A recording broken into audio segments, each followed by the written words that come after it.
Salut à tous les amis, alors aujourd'hui, petite présentation rapide de mon Manura MR75, donc des années 60.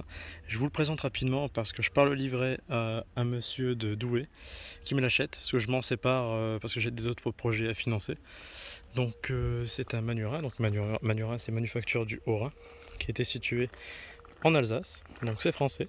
Ça a été fabriqué sous licence DKW, donc DKW c'était allemand, parce qu'à la base c'était un DKW Hobby, uniquement fabriqué en Allemagne, qui a ensuite été racheté du coup par Manura du coup. Donc Manura, il faut savoir que c'était un fabricant d'armes et de munitions pendant la guerre. Ensuite, une fois que la guerre s'est terminée, Manura s'est converti dans la fabrication de machines-outils pour les usines, donc les machines pour usiner, etc.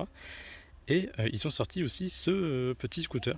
Donc il y a eu le SM75 avec une commande de débrayage au guidon et le MR75. Celui-là est un MR, c'est juste que le levier n'est pas le bon, il n'a rien à faire ici.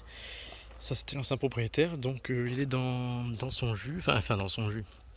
La plupart du scooter est en son jus, il avait été repeint par l'ancien propriétaire, pas vilain. Juste les chromes qui sont partis là, et j'ai jamais vu des chromes se faire bouffer comme ça. Le guidon c'est pareil. Donc c'est une très belle machine, le compteur fonctionne, il est d'époque. Un Jaeger. Hop. La petite casquette, j'ai réussi à la retrouver parce qu'elle était pareille que le guidon. Hop. Donc c'est un 2 temps, 75 cm3, démarrage au lanceur parce que c'était destiné à la jante féminine, parce que c'était très pratique. Il a beau être gros, il est très maniable. Ça c'est franchement rien à dire. Donc au niveau du démarrage, ça se situe ici, sur ce beau petit lanceur, vraiment de qualité très lourd, franchement c'est du costaud. Il y a un système de démultiplication pour justement avoir une facilité vraiment d'usage. Les grands tabliers, bon là j'ai vu qu'il n'est pas terminé forcément, il y avait encore cela à installer. Le petit loquet pour mettre son casque. Ici on a un petit levier, paf, pour ouvrir la selle, avec le petite plaque Manura, le réservoir, un petit rangement. Hop. Donc les selles sont à refaire, bien évidemment. Alors, pour avoir accès au moteur, il faut soulever ici. Alors c'est pas facile.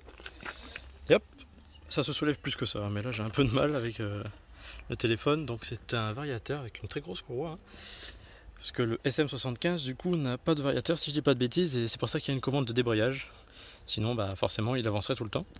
Le pot d'échappement bien spécifique au Manura. Ici normalement il y a le carter de chaîne que je n'ai pas mis mais que j'ai bien sûr. Le système de lanceur qui est vraiment très gros, tout en alu. Et le moteur, donc 75 cm3 comme j'ai dit, 2 temps. Bon, ça monte à 70 grand maximum. Mais bon, c'est suffisant. Pour l'époque c'était déjà bien. Pour la carburation, donc ça se passe par ici. On dirait un ancien four à pizza, non, c'est excellent. Hop, tac. Et le petit carbu qui se situe ici. Donc très pratique. Le starter, là. Une volupte pour refroidir le moteur. Non, pour évacuer la chaleur du moteur par ici. Donc autant vous dire que on voit le cylindre dedans. Enfin, je sais pas si ça va se voir à la vidéo, mais il est au fond là-bas. Autant vous dire qu'ici ça chauffe, ça chauffe même plutôt bien. Les petites ailettes. Donc faut savoir qu'il y avait des options. Il y en avait avec un petit rebris en métal ici, des rebris ici. C'était très joli. Celui-là c'est une option aussi, ça. Hop, parce qu'il y avait des Manura qui étaient pleins. Donc voilà, petite présentation rapidos de mon petit Manura qui va s'en va aujourd'hui.